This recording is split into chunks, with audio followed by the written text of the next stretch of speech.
पद्मश्री पुरस्कार से सम्मानित निरंजन गोस्वामी भारतीय मूक अभिनय के महान कलाकार एवं निर्देशक हैं। भारत में मूक अभिनय कला को समृद्ध और आगे बढ़ाने का श्रेय इन्हें ही जाता है। इनका जन्म 10 मार्च 1949 को सोनेगांव, ढाका, बांग्लादेश में हुआ। आरंभिक जीवन से ही इन्हें कला से लगाव था। मूक अभिनय कला के गुर इन्होंने श्री जोगेश दत्त के सानिध्य में सीखते हुए नृत्य और ताल का भी गहन अध्ययन किया। आगे चलकर टोटल थिएटर सीखने के लिए शंभु मित्र की संस्था बहुरूपी से जुड़े। स्वयं को समृद्ध और परिष्कृत करते हुए निरंजन गोस्वामी ने 1976 में कोलकाता में इंडियन माइम थिएटर की स्थापना की। उसके बाद आज तक निरंतर इस कला में अपना योगदान दे रहे हैं।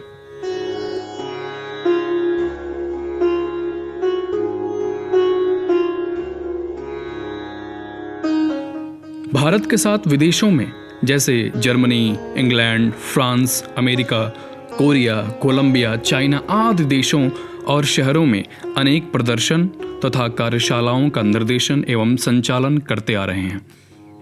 वे national school of drama, Pune film संस्थान, मराठवाड़ा विश्वविद्यालय औरंगाबाद, राजस्थान विश्वविद्यालय, पंजाब विश्वविद्यालय, भारतेंदु नाट्य अकादमी और कई अन्य थिएटर संस्थानों में विजिटिंग प्रोफेसर के रूप में जाते रहे हैं।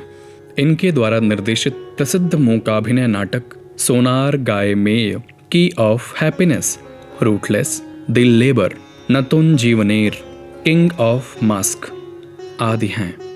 कला संबंधी काम की गुणवत्ता को देखा जाए तो आज निरंजन गोस्वामी किसी परिचय के मोहताज नहीं हैं। नाट्य और फिल्म कला से जुड़ा हर व्यक्ति इस कर्मठ व्यक्तित्व से बखूबी परिचित है। पद्मश्री निरंजन गोस्वामी जी को भारत के कला संबंधी अनगिनत पुरस्कारों से विभूषित किया गया है, जैसे संगीत नाटक अकादमी पुरस्कार नई Delhi, all India critic association new Delhi, Indian critic council Kolkata, Pataliputra प्रांगण थिएटर ग्रुप पुरस्कार, मुखाभिनय सम्राट ion Hyderabad, international theatre pasta award new Delhi, Imon सम्मान इमोन माइम सेंटर, वागधारा नवरत्न सम्मान मुंबई महाराष्ट्र और प्रोफेसर BM शाह संगीत नाटक अकादमी पुरस्कार लखनऊ उत्तर प्रदेश आदि। इनके अनुसार मुंह से बिना उच्चारण किए हुए अभिनय को मूक अभिनय कहते हैं। मूक अभिनय की भाषा को अभिनेता शरीर की भाषा, मुख की अभिव्यक्ति, मनोभाव की भाषा, आकार की भाषा से तैयार करता है। मूक अभिनय की भाषा नाट्य शास्त्र की आंगिक अभिनय का ही रूप है, जिसमें मुख और समस्त शरीर की चेष्टाएं अभिव्यक्त होती हैं। भरत मुनि ने कहा है कि मुखाभिनय अभिनय की आत्मा है, अर्थात मुखाभिनय के माध्यम से सुख, दुख, करुणा सहित समस्त रसों का रसास्वादन होता है। ये मूक अभिनय हमने जब स्कूल में पढ़ रहे थे तो मैंने देखा था जोगेश दत्ता जी का, तब कि मैं 8th स्टैंडर्ड में था। तो मूकाभिनय तब उस समय शुरू हुआ, 60s से 1960 से शुरू हुआ। तो इसके बाद हम स्कूल में फ्रीडम नहीं रहते हैं, पढ़ाई एग्ज़ाम ख़त्म करो। तो जब कॉलेज में गए तो मैंने और 2 मूक अभिनेता को देखा, एक अरुणाभ मजुमदार, एक यूरी चूरी करके एक रशिया से आए थे कल्चरल टीम के साथ एक मेंबर। तो वो उसका माइम देखा था। तो हमारा एक छोटा सा मोहल्ला में जहाँ रहते थे एक संगठन था, जुवेनाइल ऑर्गेनाइजेशन था, एक इंटली नवरण संघ। उसका मैं जब कॉलेज में फर्स्ट ईयर में पढ़ने गए तो मुझे वो थिएटर का रिहर्सल देखभाल करने के लिए मुझे रिस्पॉन्सिबिलिटी दिया गया था। तो बच्चों जो डायरेक्शन दे रहे वो आने में देर कर रहे, तो बच्चों को शांत करने के लिए मैं मूक अभिनय करके दिखाया। तो मुझे क्या था, वो जो मैंने जो देखा था उसको कॉपी करके दिखाया। तब मैं मूक अभिनय के बारे में कुछ जानता भी नहीं था। वो हाँ बच्चों को बहुत अच्छा लगा। फिर जो बड़े लोग, हमारा ऑर्गेनाइजेशन का जो बड़े लोग थे, तो वो लोग आए, वो लोग के भी बोले, बच्चे बहुत तारीफ़ किया, दादा ने ऐसा मुँह का अभिनय दिखाया। तो हम दोबारा दिखाया, तो नज़दीक में हमारा वो फेस्टिवल था 3 दिन का, तो उसमें हमें 10 मिनट का परफॉर्मेंस करने का मौका मिला। तो मैंने परफॉर्मेंस किया। उस समय मेरा कॉस्ट्यूम भी नहीं था, कुछ नहीं था, ऐसे ही कुर्ता पजामा पहन के, पाउडर मुंह में लगा के, मेकअप करके, मेकअप करना भी आता नहीं था। हम तैयार करके हमने परफॉर्मेंस किया और मैंने रातों रात फेमस हो गया मोहल्ला में। सब लोग इनकरेज करने लगा, तो और सीखो, अच्छा तरीके से सीखो। तो उस समय अरुणभ मजूमदार का एक रोड एक्सीडेंट में उनका सेरिब्रल में अटैक हो गया था। वो 6 महीना कोमा स्टेज में चले गए थे। तो हमें वहाँ उसके पास सीखने के लिए ले जाएंगे, मेरा एक दोस्त बोला था। तो हम इंतज़ार करते रहा और सब लोग इनकरेज करते रहे कि सीखो सीखो। मेरा अंदर में भी ऐसा हो रहा था। तो फिर हमने, उनका डेथ हो गया अरुणभ मजूमदार का 6 महीना का बाद। फिर हमने खुद ही जोगेश दत्ता जी के साथ संपर्क करके उनके घर में सीखने गए, और वो हफ्ता में 1 दिन फ्री में सिखाते थे, थर्सडे को। तो हम ऐसे ही सीखना शुरू किया। तो आप पढ़ते रहा, ग्रेजुएशन करते रहा। तो ग्रेजुएशन के बाद मैं 2-3 साल जोगेश दत्ता के साथ रहने के बाद मुझे लग रहा था कि बहुत लिमिटेशन है, एक ही चीज़ करते हैं। जोगेश दत्ता जी जैसा करता है ऐसा बाकी माइम आर्टिस्ट जो है वही रस्सी खींचता है, नहीं तो चोरी करता है, हाँ, नहीं तो लड़की लिपस्टिक लगाता है, बाल बनाता है, एक ही जैसा मैजिशियन जैसा एक ही आइटम सब लोग करते थे। तो मुझे अच्छा नहीं लग रहा था। मैं बोला ये क्या हुआ। सब लोग बोलते थे कि माइम जो है ये यूरोपियन आर्ट है, आप उसको कॉपी करते हैं, ये भी मन में एक था। तो इसके बाद मैंने सोचा कि बहुत लोग लेके कैसे माइम को थिएटर बना सकते हैं, माइम थिएटर। तो वो इसलिए हमने शंभू मित्र जो है बहुरूपी थिएटर ग्रुप के जो डायरेक्टर थे, उनके पास गए सीखने के लिए पूरा टोटल थिएटर क्या होता है, प्ले रीडिंग से लेके एकदम फाइनल परफॉर्मेंस तक। तो उनके पास हमने बहुत कुछ सीखा थिएटर के बारे में। इसके बाद मैंने इंडियन माइम थिएटर बनाया, जो थिएटर के फॉर्म अलग रूप दे के मुँह का अभिनय को प्रस्तुति करने के लिए कोशिश किया। और उस समय में हमने बहुत कुछ सीखा, डांस सीखा, फिर ताल के बारे में जानकारी नहीं था वो सीखा।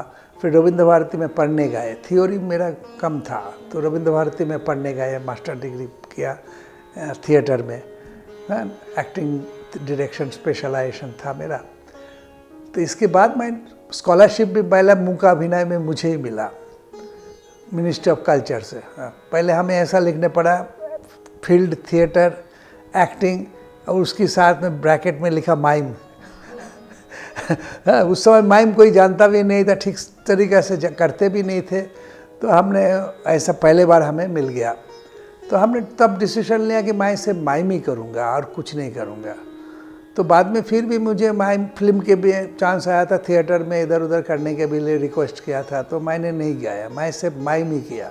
माइम लेके जितना तरीका का माइम हो सकता है, जैसे shadow mime, silhouette mime, corporal mime, emotional mime, action mime, ये सब नाना फॉर्म जो है माइम का, सब एक्सपेरिमेंट हम लोग करने शुरू किया। पोइट्री लेके, रविंद्रनाथ टैगोर के शॉर्ट स्टोरी लेके, ऐसा खुद लिखे हैं माइम का प्लेस, तो ये लेके हमने उसका चर्चा शुरू किया माइम का। अभी इतना दूर आए, और मैं सिर्फ उसके साथ साथ कोई टीचर नहीं मिला था मुझे, तो मैं टीचर बना कि मैं ये था कि एक अच्छा टीचर बन के भी दिखाएंगे।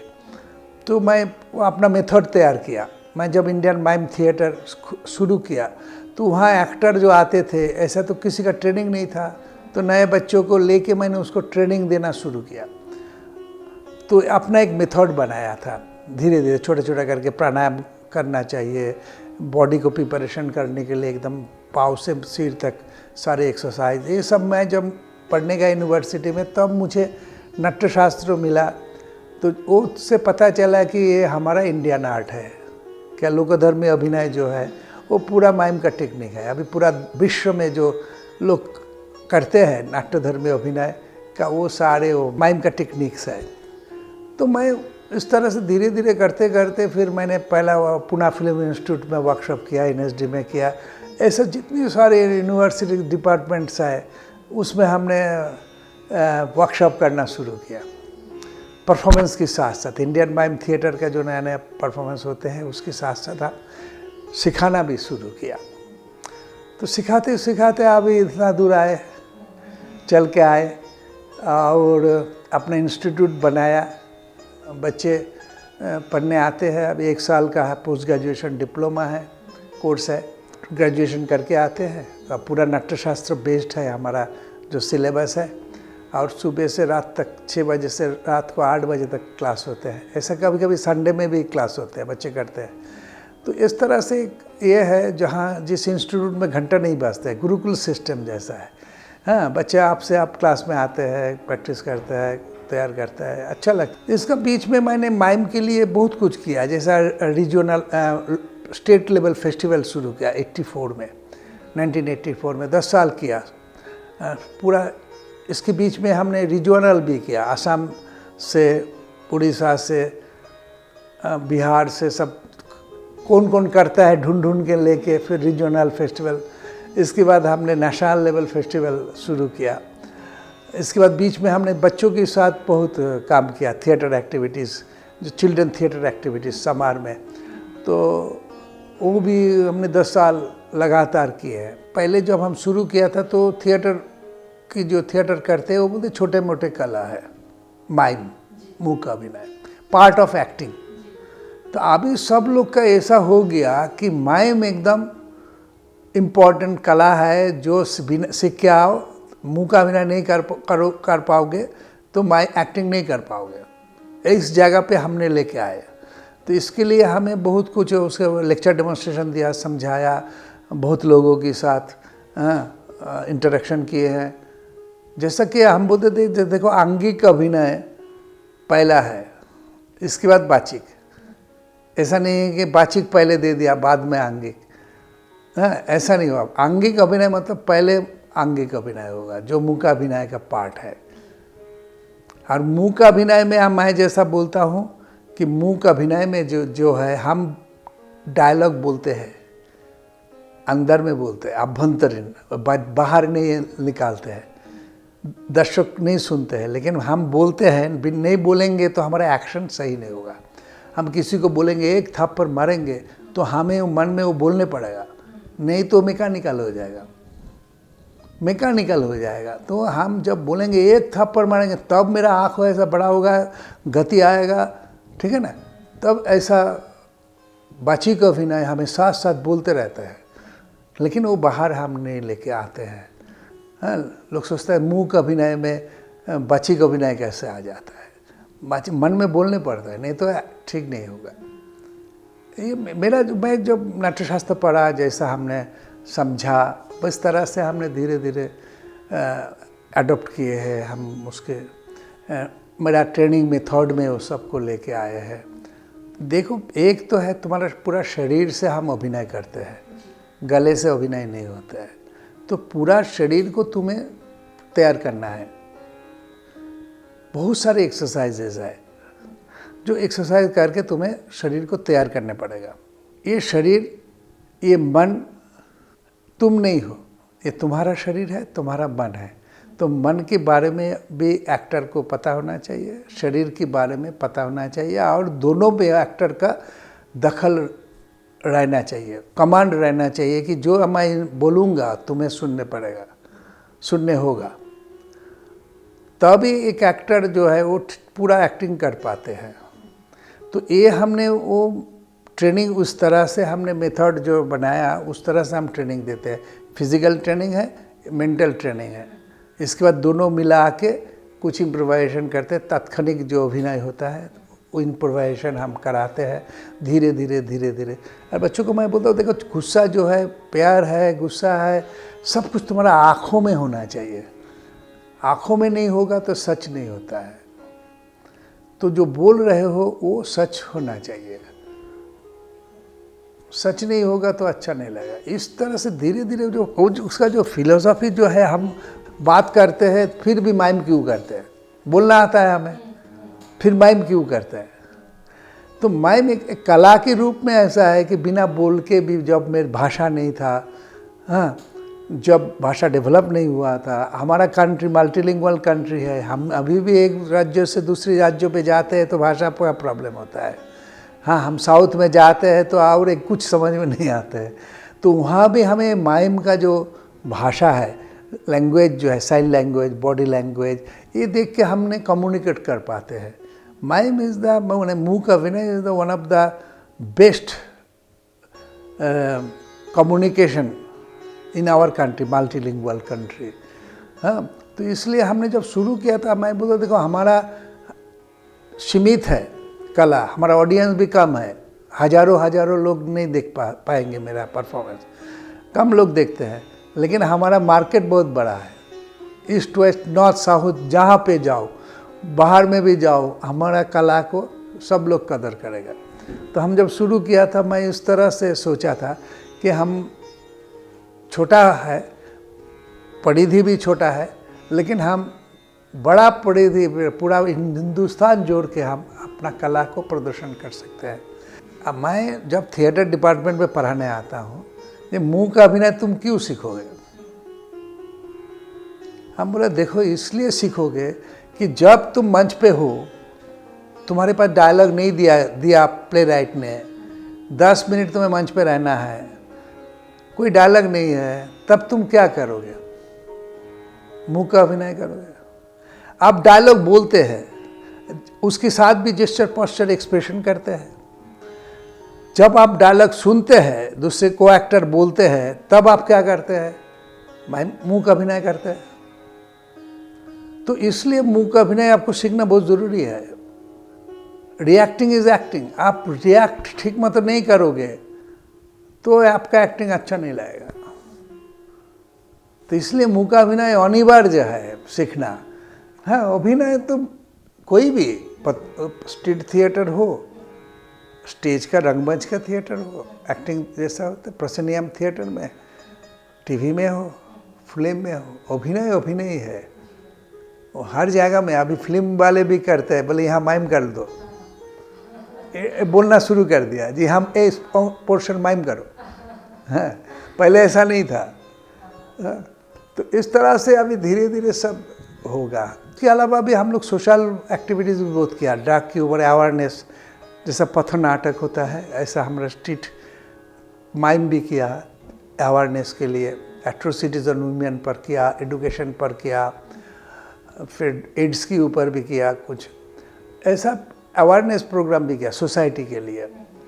फिर हमने वोकेशनल ट्रेनिंग कुछ दिया है, जैसे थिएटर संबंधित, जैसा लाइट डिज़ाइन का, सिल्क स्क्रीन प्रिंटिंग डिज़ाइन का, कि हमारा पोस्टर, विजिटिंग कार्ड, ये सब छपने पड़ता है। तो हम चाहते हैं कि हमारा बच्चे भी सीख जाए तो हमारा काम भी आ जाएगा, और इसके साथ साथ 2-4 बाहर का लड़का का भी कुछ काम हो जाएगा। तो इस तरह से बहुत कुछ काम किया, जैसा नेशनल कल्चरल कैंप किया हमने। ये जो इंस्टीट्यूट बनाया,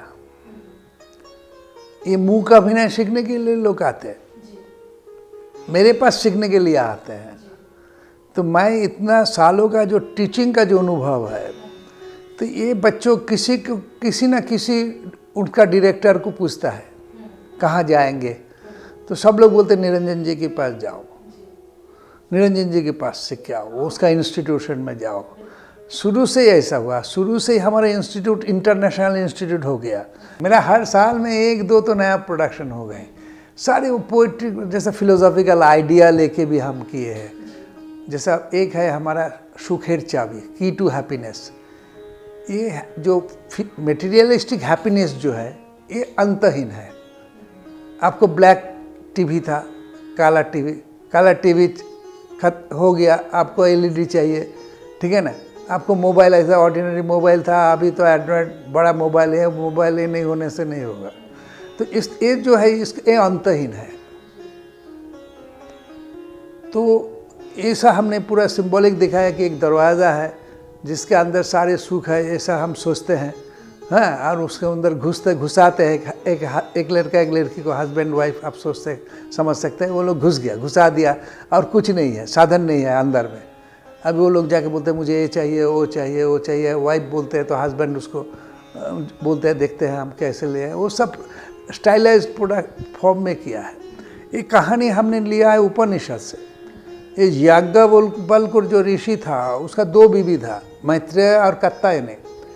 मैत्रेय एक दिन बोला कि मैं परमेश्वर को मिलने के लिए जा रहा हूँ, हमारे यहाँ जो जमीन उमीन है, गाय है, ये सब आपको हम दे के जाते हैं। तो कात्यायनी खुश है। मैत्रेय बोला ये लेके कि मैं परमेश्वर को मिल सकता हूँ, बोलते नहीं। तब बोला नहीं, तब मुझे नहीं चाहिए, मैं आपके साथ जाने चाहता हूँ। ये जो 2 जो सत्ता होता है ये आदमी का होता है, औरत खुश हो जाता है एक में, ठीक है ना। ये जो 2 था, 2 बीबी था, ये 2 दिख था एक आदमी का। तो एक आदमी बोला परमेश्वर जाएंगे, तो वो उसके साथ चले गए और एक रह गया, मैं सुखी हूँ। हम घर में रहते हुए भी घर में नहीं रहता है आदमी। तो ये जो आइडिया, जो फिलोसॉफिकल आइडिया है, उसको हमने पूरा माइंड में वो दिखाया, इनविजिबल को विजिबल बनाया। जैसा वो भूख लगा तो वो हम लोग 2, एक गोल्डन मेकअप किया, एक सिल्वर मेकअप किया। हमारा लोक कहानी में 2 स्टिक होता था, कोई स्टिक में हम टच करेंगे तो वो मिल जाते थे। तो हम 2 कैरेक्टर को ऐसा दिया, वो आप सोचेंगे तो वो लोग आके आपको वो बना देगा। तो ये लोग सोच रहे थे खाना चाहिए, तो दरवाज़ा में ऐसा ऐसा किया आदमी, तो वो दोनों आ गया, जब भाई दरवाज़ा खोलो हम बाहर जाएंगे, भूख लगा। तो 2 लोग आ गया, बोले क्या चाहिए आपको, बोलिए। बोला हाँ भूख लगा। बोले खाना तैयार है, आप तैयार करते हैं। पूरा एकदम टेबल बनाता है, प्लेट डिश सजाते हैं, खाना दिखाते हैं, फिर बोलते हैं पानी दे देते हैं ग्लासों में। बोला सब रेडी है, आप खाइए। फिर वो चले जाते हैं। फिर बोलते हैं अभी कहाँ सोएंगे, तो हस्बैंड बोलता है ठीक है यहाँ सो जाओ ना, ज़मीन है, साफ सुथरा ही तो है। बोले नहीं हमें गद्दी चाहिए, हाँ बिस्तरा चाहिए, नहीं हम ऐसा यहाँ नहीं सोएंगे। तो फिर दोबारा वो आते हैं, वो बिस्तरा लेके आते हैं, बनाते हैं, सारी इल्यूशन है।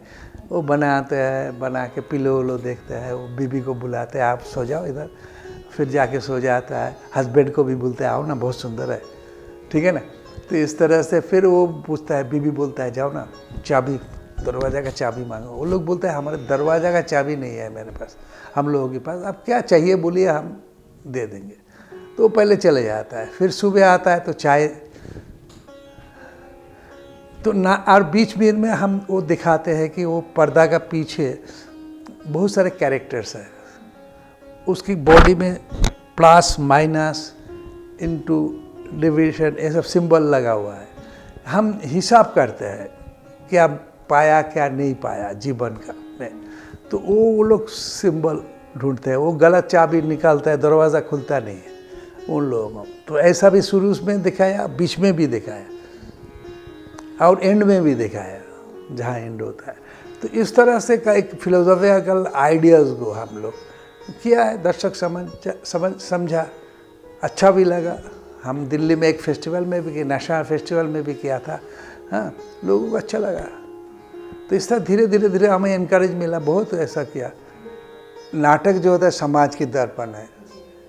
मैंने जो बोलते थे ना, पहले बोलते थे देखो मुंह का अभिनय का डेवलपमेंट क्यों नहीं हो रहा है, मैं बोला देखो जब तक एडुकेटेड और बुद्धिमान लोग जोड़ता नहीं है कला के साथ, कला नहीं बढ़ेगा। अभी शुरू हुआ, हमारे पास अभी डॉक्टरेट है, सदरन डॉक्टरेट है, और बीबी राजाराम डॉक्टरेट है।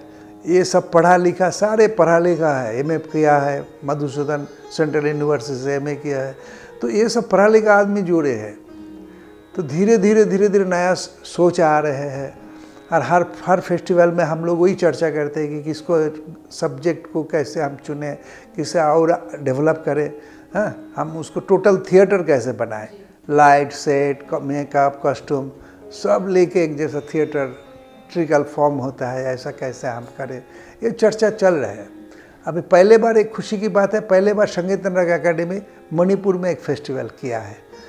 इतना दिन कोई नहीं किया था, गवर्नमेंट लेवल पे कभी नहीं हुआ, कहाँ पर भी पहले बार हुआ। एक अच्छा ये है जो आगे भी वो लोग करते रहेंगे। मैं पहले जैसा था उससे थोड़ा कला को आगे बढ़ाया। हमें नए लोग, नया पीढ़ी आ रहे हैं जिसको और नया नया सोच को देखने को मिलता है, नया सोच आएगा, नया काम आएगा, करेंगे। तो ये सब आशा तो रहता है। और इंस्टीट्यूट बना दिया, ये हमारा कहना है था कि हर धर्म का धर्म ग्रंथ रहता है और मंदिर है, तो हम एक मंदिर बनाया। धर्म ग्रंथ तो नाट्यशास्त्र है ही, और मैं कुछ किताब 2-3 किताब लिखे हैं, वो पब्लिश करेंगे, तो धर्म ग्रंथ रह जाएगा, तो कला जीवित रहेगा। थैंक यू, धन्यवाद।